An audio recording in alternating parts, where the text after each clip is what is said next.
Okay, let us see. Am I live? I think so.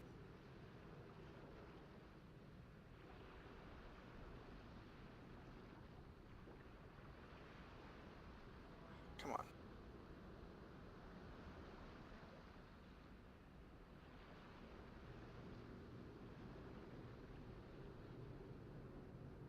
Do do do do do.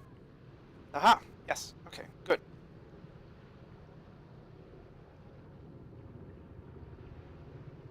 Okay.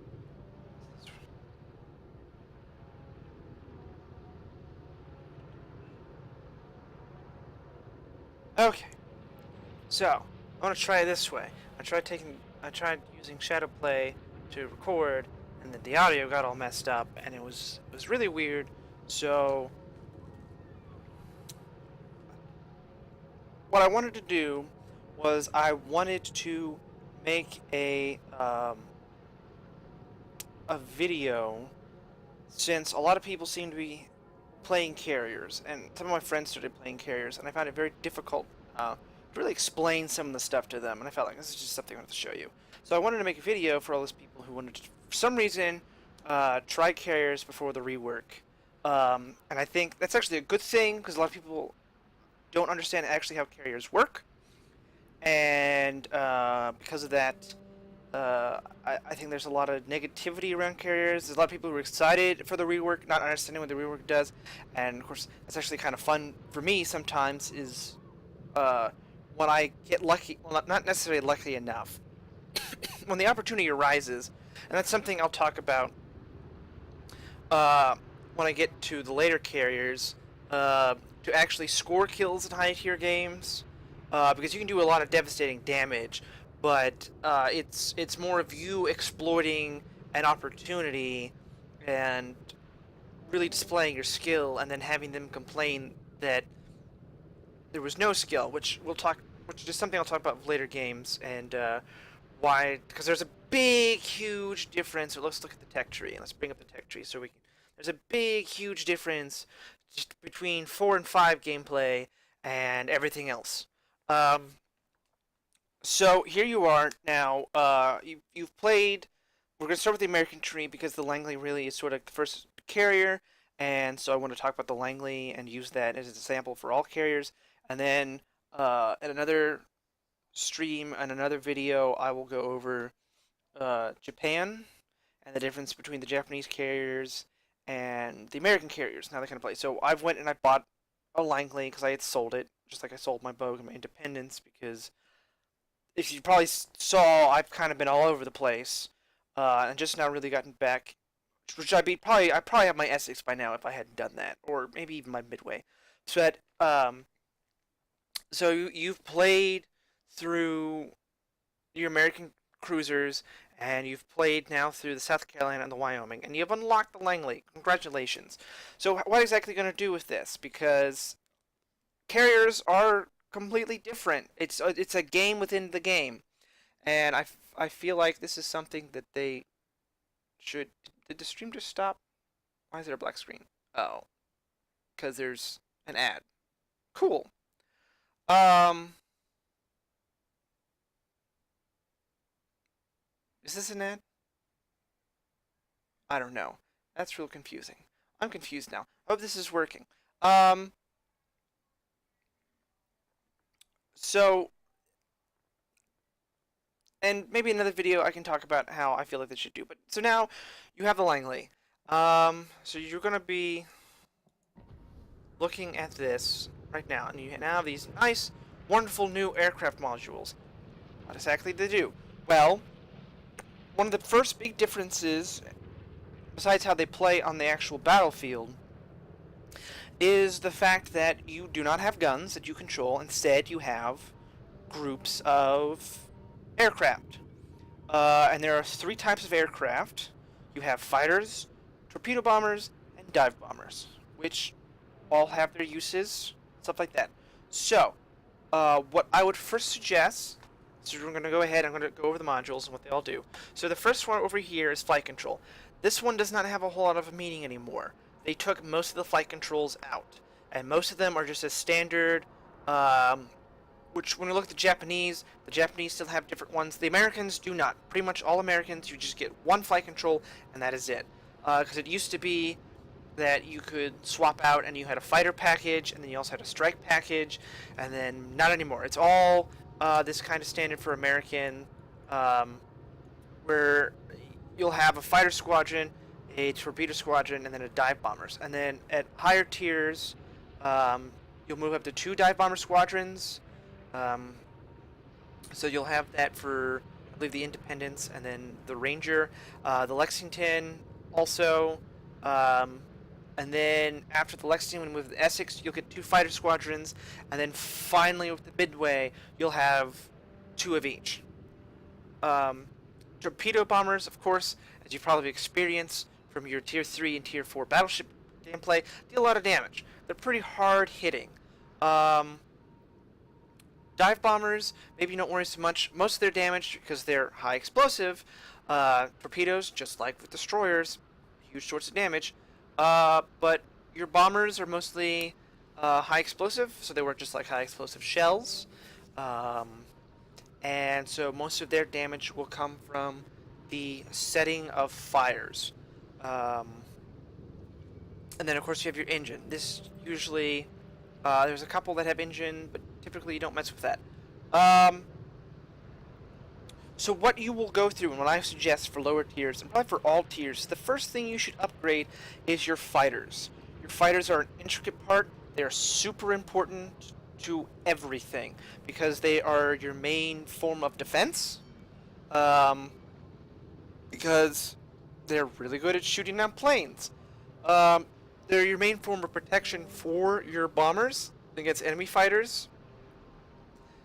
So they are your main defense option, where you're that you provide for your team and of course for yourself. Now, it's the nice thing about lower tiers is you have way more impact at lower tiers than you start at upper tiers, which again is something I'll talk about when I actually get into an upper tier ship. I might just do that with the Japanese carrier for the next video. I might just go ahead and do my Hiryu so I can explain the Japanese and also explain how things start to change when we get around tier 6 and 7. Because you're an offensive and defensive. You are the center, really, of your game. And you really feel that in the lower tiers. And it's really exciting because your enemy ships for tier 4 right here, where your tier 3 and 4 battleships and cruisers, and especially destroyers, have very little AA. You don't really have to worry about them. And so this is not... So your fighters come in because they are your team's best defense against the enemy carrier, and they're your best defense against the enemy carrier, and the enemy carrier's fighters, because their fighters are trying to shoot down your bombers, you're trying to shoot down their bombers, and so fighters are super important. Those are the first things you want to upgrade. Then typically you'll go for hull, and this is for 2 reasons. One, for the Langley here, it actually adds AA defense. So you actually get some AA guns to help defend you against carrier sniping, so that it's not going to be that much help. Again, because we're just adding so your 1650 cals, and then your 3-inch guns down here. Oh, well, and then you get some 3-inch guns, which I actually don't see where those are. Where are those? Let's take a look. Where are your 3-inch guns? Oh, right in front of me, being hidden by the wings. There you go. There's your AA guns. That's it. Also health, which is always a bonus, but also typically it's when we go and look at the other carriers, this also will typically increase how much fighters, increases your hangar capacity, and we'll talk more about why that's important. I mean, of course, because you get more planes, but the real importance that I have to show you when we actually get into a game. And so let's just go ahead and move to your captains. Now, of course, I went ahead and bought this Langley. I rebought it for this example. It cost me about well, not exactly 2 million, but close to 2 million to do all this stuff. I didn't really want to move a captain around and go through retraining because it really wasn't going to matter. So typically for your first 10 points for most carriers, you can typically just go ahead and get Aircraft Surveying Expert, torpedo acceleration, torpedo armament, and expertise, and then you can spend the other 9 points pretty much however you want and feel. It kind of differs depending on your playstyle, and of course depending on the carrier that you're doing. I'm really confused now because I'm kind of wondering if I'm streaming or not, simply because of the fact that it's showing clips. But according to this, I'm streaming. I'm so confused. The Twitch. So I'm using the phone app to. I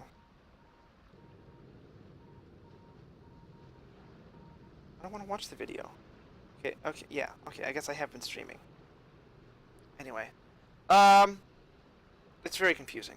I guess I was watching videos instead of my stream, which. Okay, that's weird. So now, for your first point, really you can either spend it on aircraft servicing expert or dogfighting expert. And so for aircraft servicing expert, of course, it's because it reduces the service time of all your craft. That means when they land, it takes, well, you can get them off quicker in the beginning of the game, and then of course if you land, you can get them off quicker again. Because that of course increases your damage, how much damage you can do, and how quickly you can do it, and also for your fighters, because you're going to be, rotating them around. But really, the really important thing is down at the bottom, your aircraft HP. Okay, that's a huge buff to your aircraft.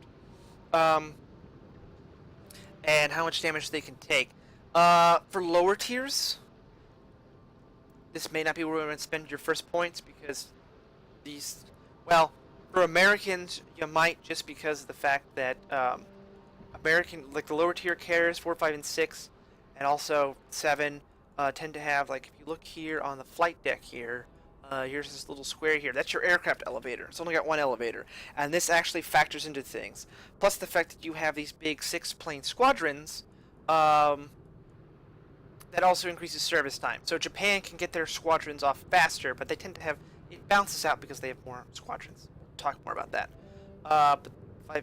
And then lower tier dogfighting expert is actually really powerful. But the reason why it is down here at the bottom for 4 and 5, is because of the average damage increase, because that's for when you're fighting against higher tier planes, and you are more likely to do that because you can have games where you have a tier 4 carrier and a tier 5 carrier, and then you also have some tier 5 and tier 6 carriers, I believe. But after that, that becomes less important. Like tier 6, 7, and 8, 9, and 10 tend to go against carriers at the same tier, and that becomes less important, even though, again, we talked about how Japan has the tier 10 fighters, America only goes to tier 9, and so really only at tier 7 does that sort of become important if you're going up against a lot of Saipans, because they do have tier 9 fighters, but of course in smaller squadrons. And typically for the higher tiers, you'll take this for the fighter ammunition, because that means more strafing, which we'll talk more here when we actually get into the gameplay. Some people... base maneuvers, but this is usually after your 10 points. For lower tiers, I definitely would take torpedo acceleration, just because, which we'll talk about more about that, how you can't manually drop your torpedoes, and this actually, because it shortens the range, it forces them to drop closer, which means tighter spread, plus faster torpedoes means harder to dodge. Plus, since the boats you're launching against aren't very fast anyway, but you're talking about battleships, this is very good. And of course, torpedo armament expertise is really important, because again, torpedoes are your big damaging, and for American carriers, you only have the one squadron, and if you take this, it lowers the torpedo rearmament time down closer to that of your dive bombers, and of course, this one, which is the super important air supremacy, which gives you a 7 fighter squadron of fighter, and a 7 bomber squadron of dive bombers. Typically with this, since your torpedo bombers say 6%, and you have this, and you have this, the torpedo bombers will actually move faster than your dive bombers.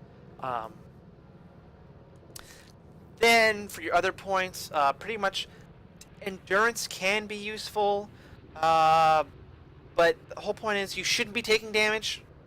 if you're smart and you position your carrier well, and your team does just pretty well, you shouldn't be taking damage.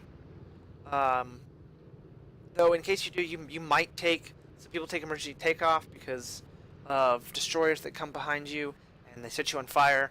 You might want this so you can keep taking off so you can defend yourself. Which dive bombers, of course, are your main defense against destroyers. Demolition expert can be useful, especially if you're dive bomber heavy and you really want to get those fires. But And same thing with adrenaline lush. Some people take adrenaline lush. It helps, but again, you shouldn't be taking damage. I mean, it's kind of hard. Like for your Lexington, which has a huge concealment problem, as you can see, and this is with the concealment part that's been bought. I do not have concealment expert captain skill on my Lexington yet, which would help a lot, but that's still like a 15-kilometer range.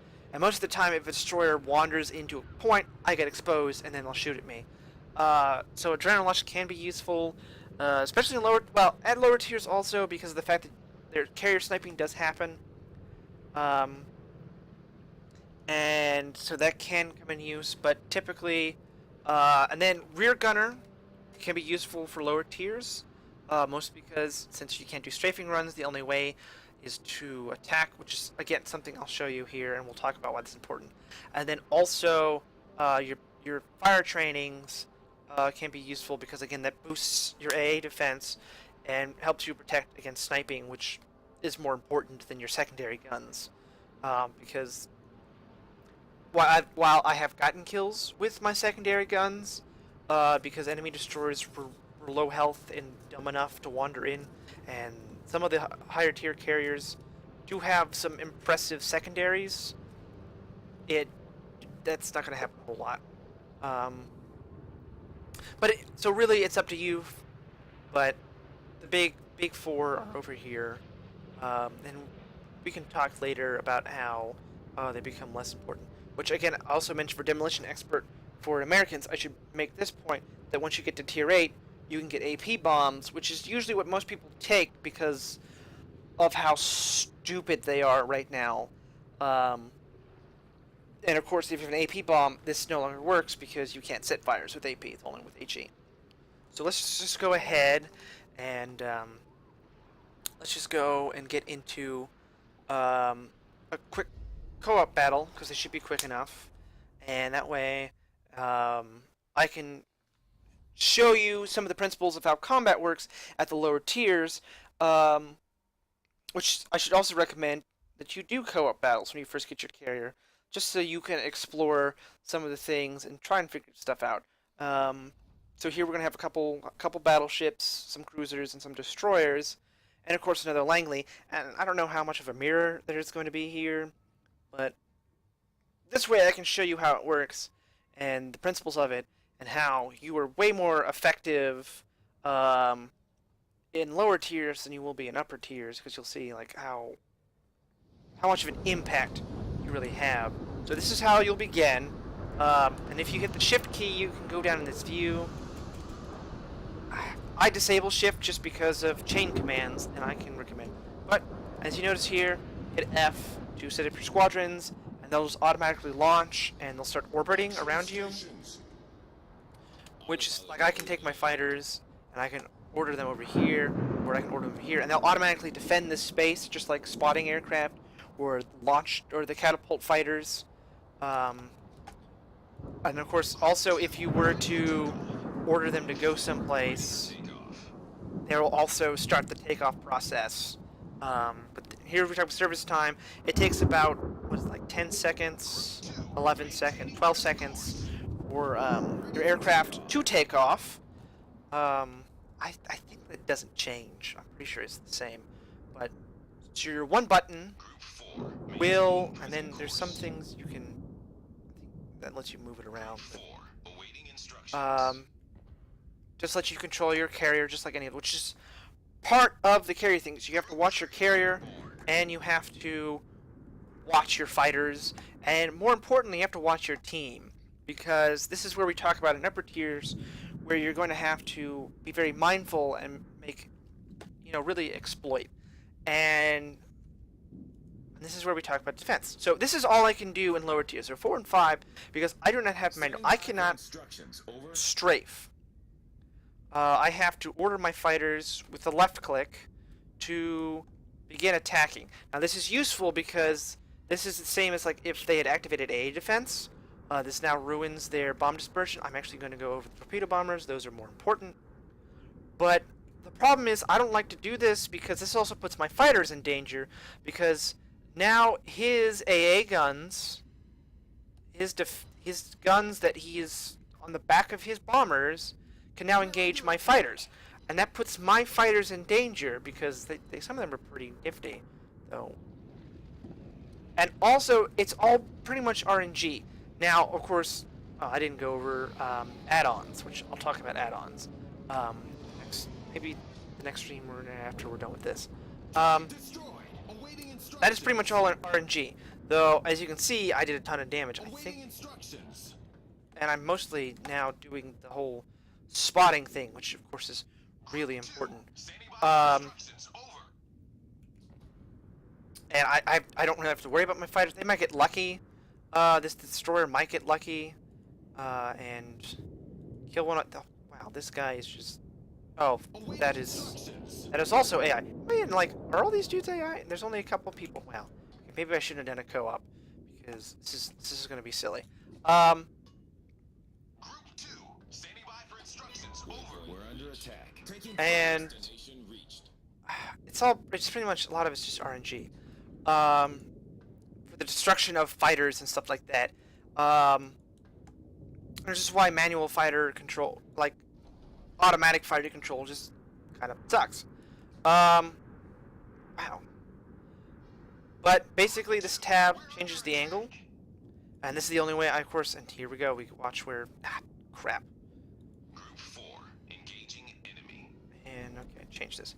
4, returning to ship. Move around the circle, and that changes their stuff. Of course, you can't really change drop pattern, which is the nice thing about manual drops, is that I could really tighten up that drop.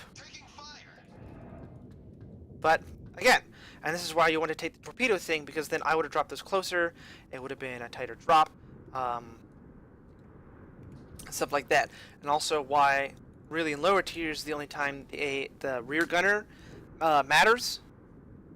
And also why HP is so important.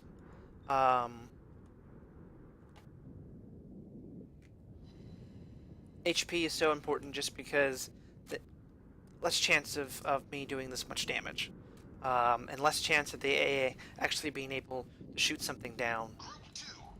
Now, this is also where I can point out the whole thing about hangar.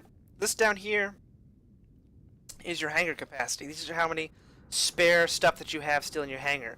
So the more fighters you have, the less you have to worry about conservation.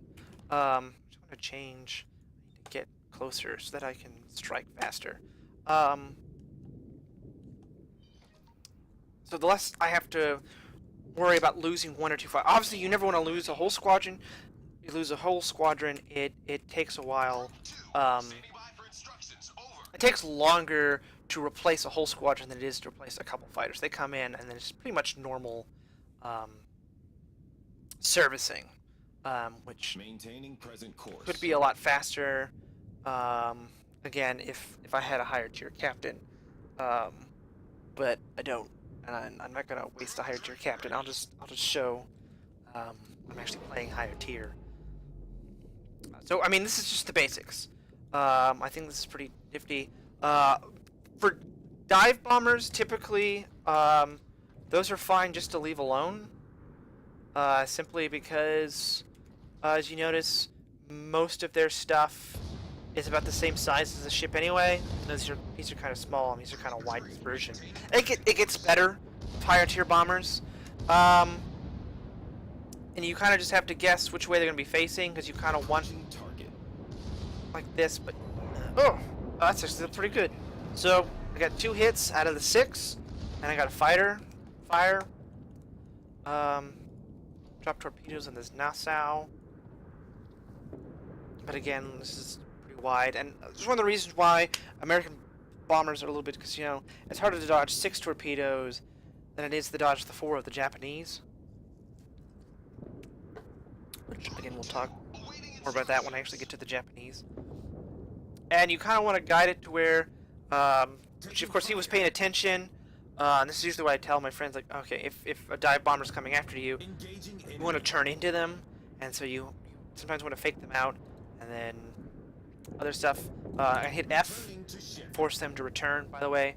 So normally you'll get 2. Sometimes you're lucky and you'll get 3, because this is also somewhat RNG, because you can see how these torpedoes here are actually really close together, which this is an RNG game, so which is kind of shitty.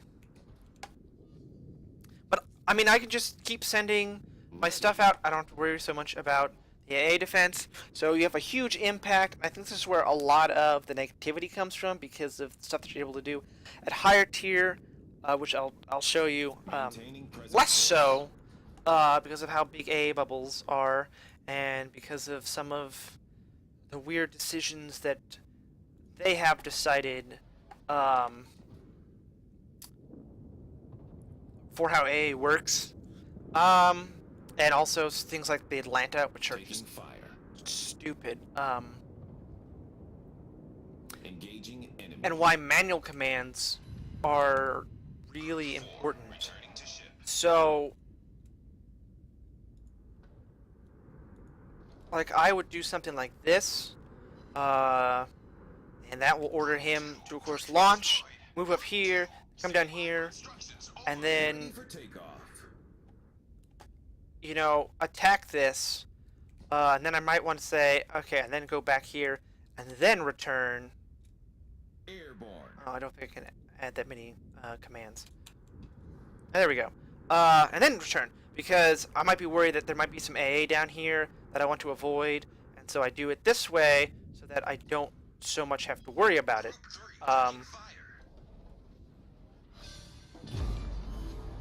We've destroyed an enemy battleship. Is taking the lead. Which,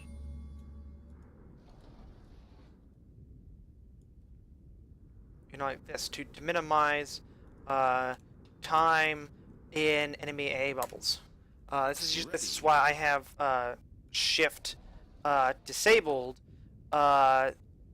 just because constantly having to hit shift to chain those commands meant there's a lot of times where I would then zoom into my fighters and I'd be stuck in this thing, and then I would end up missing stuff, because you really have to be really alert, especially when you're dealing with an enemy carrier here, because then I have to worry about his fighters, and so I have to keep track of my fighters, his fighters, where are his planes, where's my team, where's the enemy team, where's my ship. So I have to, like, bounce around 5 of these things, and then keeping sure that everything is on track. And of course, if I could manual drop, that dude would be super dead. And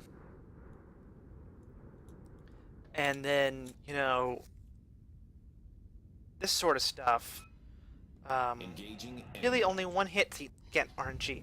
This is really shitty. And then he's not flooding. If he was flooding, like, he probably would be dead. And of course, now I said, hey, that guy, dude on fire. Returning.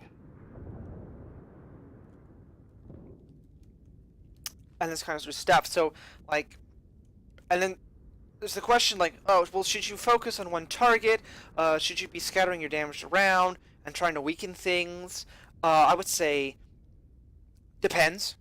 It depends on how your team's doing and how the enemy's played out. Typically, you want to, and this is one of the reasons why I find it really funny that some of the people in upper tiers will then complain about carriers and how they can't wait for the rework because of how much damage, like, and because sometimes you can one-shot someone.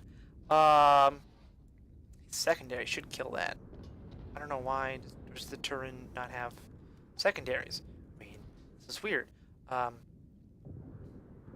But the whole thing with and I just kind of want to point out the fact that you put yourself in that position. The reason why I focused you is because you were a priority target, either because you were a threat to my team, because you were focusing, you were a big part, like you were coming in at a position to where to save a teammate I had to focus you, or because of the fact that you're a person who was way off by themselves. So the only AA bubble I have to worry about is your AA bubble. Okay, I think I'm going to rearrange this just because I don't want to drop torpedoes on my teammate. Are they going to crash into each other? Is he gonna? Are they gonna ramp?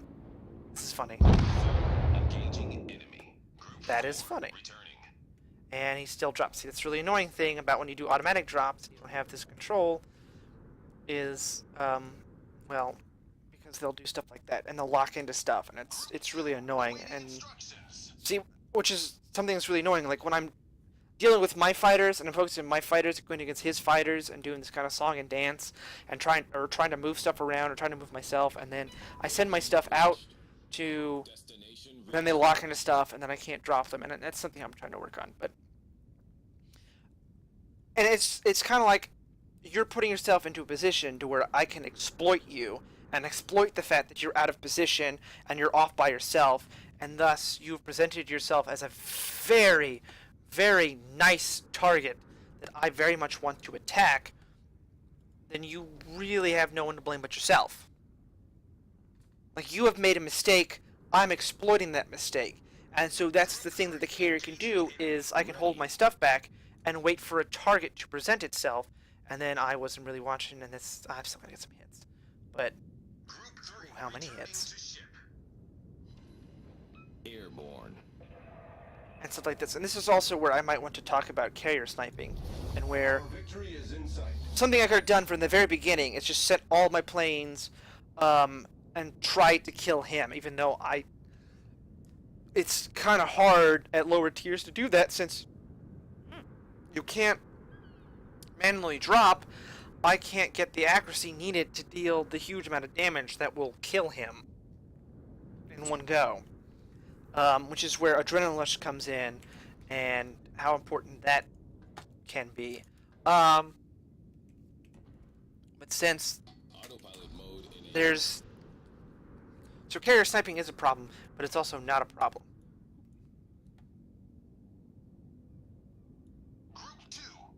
This is where we need to judge where is it going to be, so that when it actually locks in, it's going to lock in at the proper price. Again,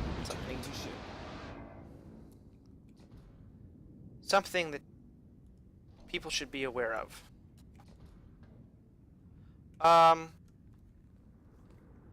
Awaiting instructions. What else can I talk about? I mean, probably most of the stuff I'll catch in the other videos.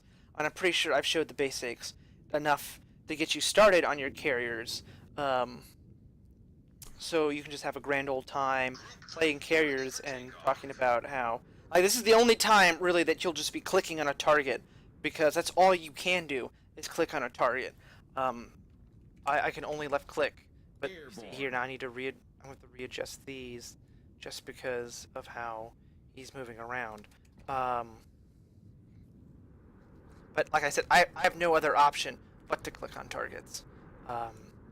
And upper tiers, and I will show that. I think I'll just play my Japanese carrier, which is tier 7, and I'll just show you that. I can really show you the difference between Japanese and Americans and how they play, and also like the effects of manual dropping and what that can do, and some of the neat stuff. So it gets really intricate. It gets a lot more intense, and I think it's a lot more challenging and a lot more fun than really this is. Because you only have the 3 squashes to play around with, and you can only click on the targets, which, I mean, there's some stuff about that, but there's some stuff that's involved in that. But it really all comes down to RNG, which is really annoying, which I think is why they introduced the manual dropping and the strafing, just because it added that extra skill in there. We've sunk an enemy aircraft carrier. That you just can't get, because the RNG system is kind of terrible. I mean, there's just no two ways about it. The RNG is just bad. And of course, if we go to modules, we talk about upgrades. So, for the most part, you'll just get Air Group Modification 1, I think there's also a servicing time one, but I don't think you take that as much. So you get air group modification 1, which again, average damage of aircraft guns. So this affects your fighters do 10% more damage, and your bomber rear gunners will also do 10% more damage, which I think there should be more variation in that, just because, like, a lot of, especially if we're talking about later in the war, the Americans are sticking 50 cals on the back of their bombers, and that's way better than whatever the Japanese were doing. Of course, there isn't a whole lot of variation of planes. I think they should have. I can talk about that in a different thing. But this is. And then typically you will, of course, go with damage control just because you don't want to catch fire. You don't want to flood because, again, that's. We're talking about carrier sniping, even though you do have. And I'll talk about some of the other ones too, but for your lower tiers, this is what I would suggest. But again, like you do have damage control party, so that can prevent you if you do get carrier sniped from flooding out. And so always wait for the torpedoes to hit before you hit that.